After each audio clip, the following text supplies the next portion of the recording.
Hello everyone, this is Attorney Grant A. Toeppen. I am an estate planning attorney and probate attorney based in Manteca, California. I also have an office in Livermore, California. And today I am going to show you how I fill out the confidential supplemental information form for a limited conservatorship of the person only. This is required to be filed, typically with the petition, and it has a lot of sensitive information on it. So as you can see at the top of the form, it is confidential. Do not attach it to the petition, and this will not be part of the public case file. So before I go any further, I should make it clear that nothing in this video constitutes legal advice. It is just how I fill out the form, and nothing in this video creates an attorney-client relationship between you and me, or me and any other entity. Okay, so let's jump right in. So I'm going to be filling this out as usual, as though I am not an attorney, even though I am one, because I'm assuming you're not an attorney, and there are a few little things you do differently. So just put my name here. You don't need to put your middle initial, I just do it to feel fancy, I guess. I'm not going to put advanced planning, I'm going to just put my office address.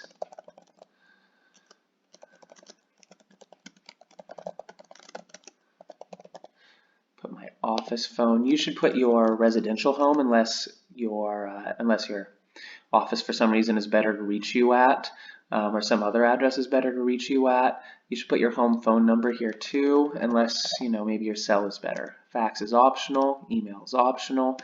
You're not an attorney for anyone. You are in pro per, meaning self-represented.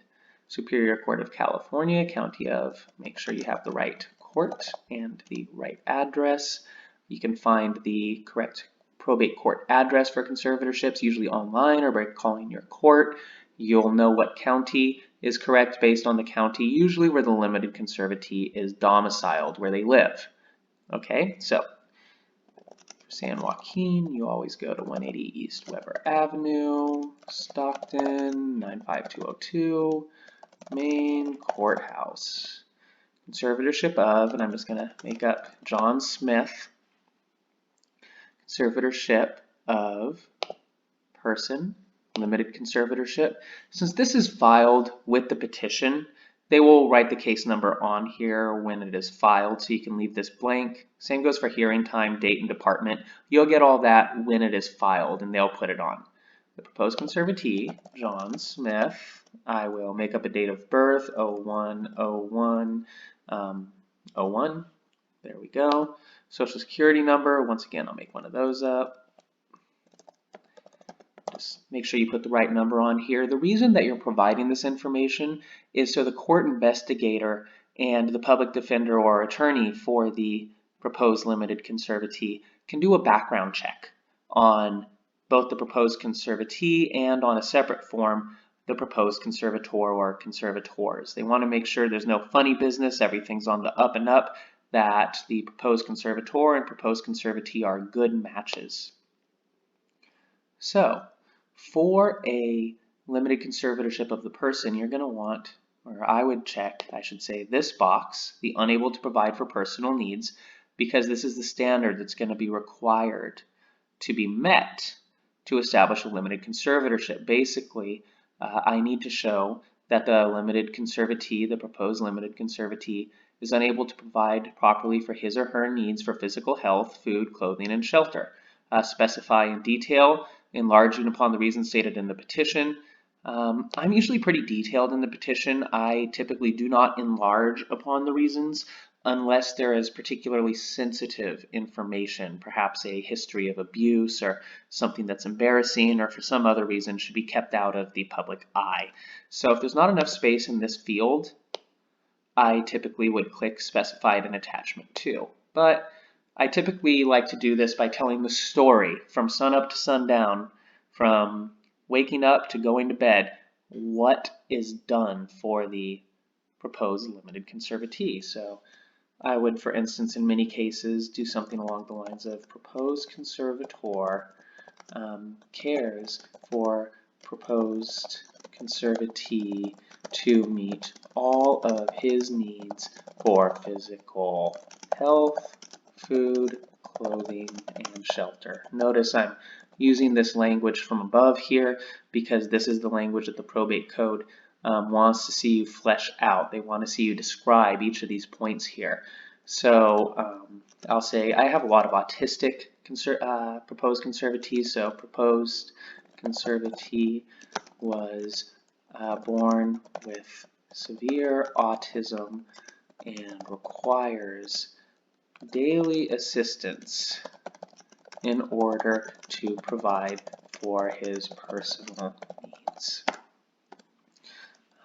Proposed conservatee, let me rephrase this. Proposed conservator helps wake up proposed conservatee, helps him get out of bed, helps him with his daily hygiene, prepares all meals for him, takes him to school. Let me jump back here. Dresses him, prepares all meals for him, takes him to school, chooses the appropriate educational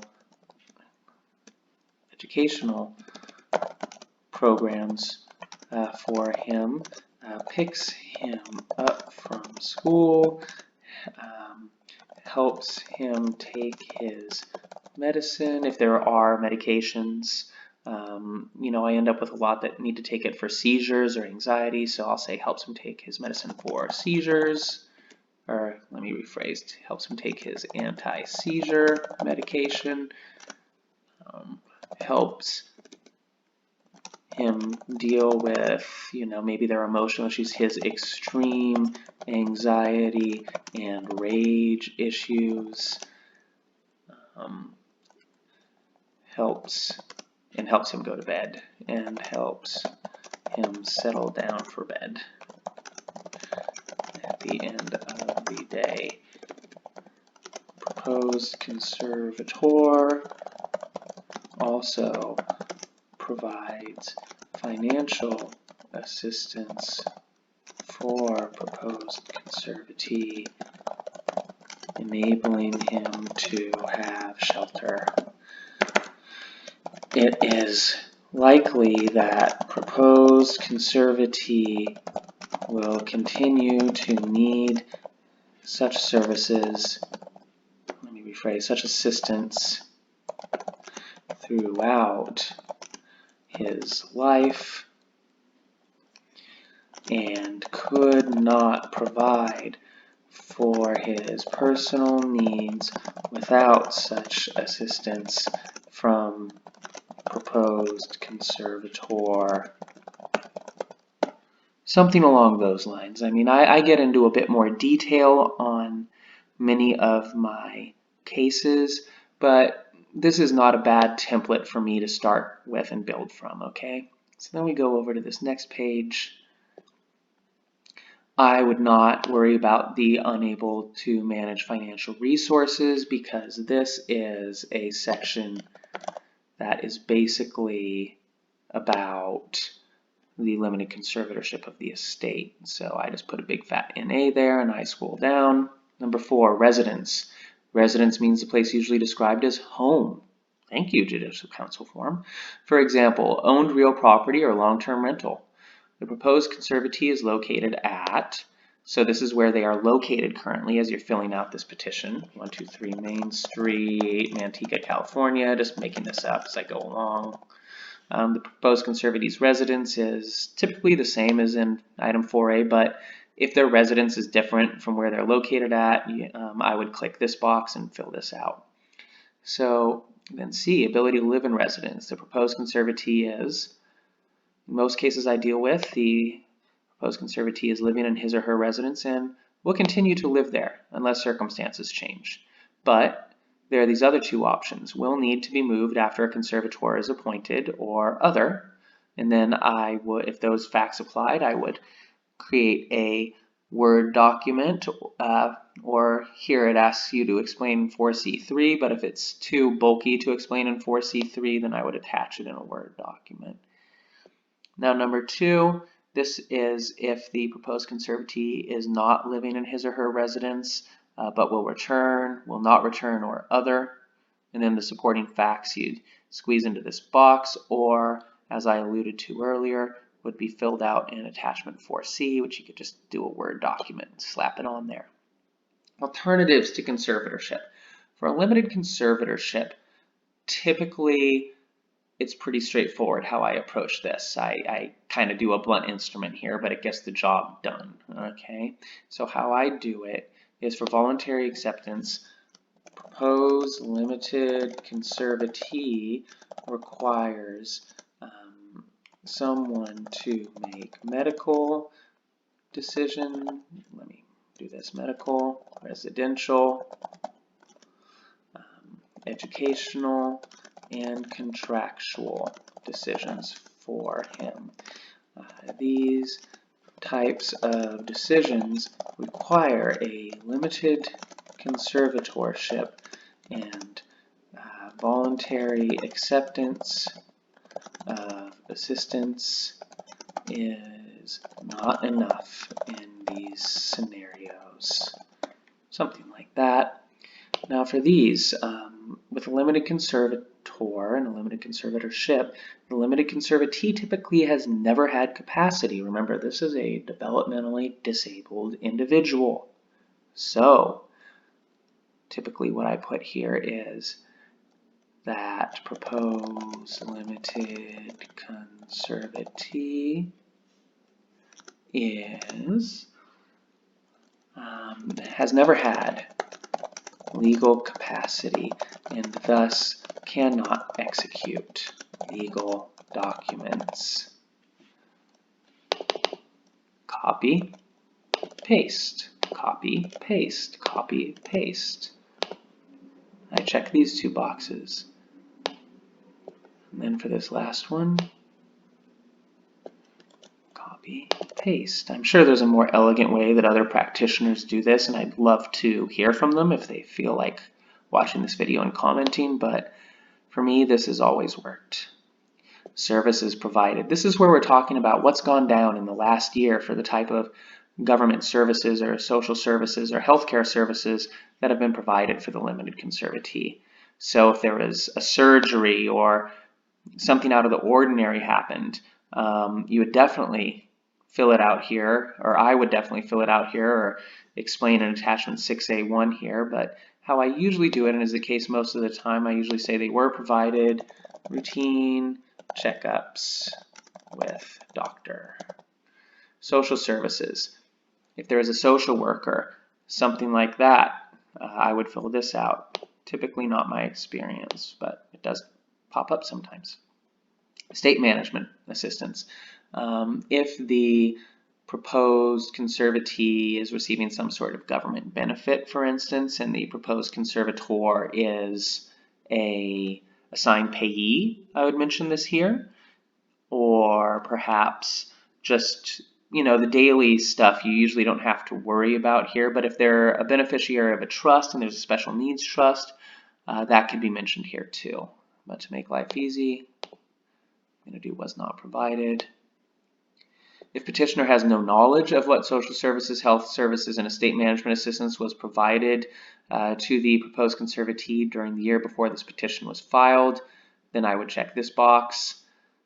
Petitioner has no reasonable means of determining what services were provided. So that's if maybe a custody battle or with an unwilling, unhelpful former spouse, some fact pattern like that might make me check this box, but I've never had that apply. I always have usually loving parents or a loving family member who's very involved in the proposed conservatee's life.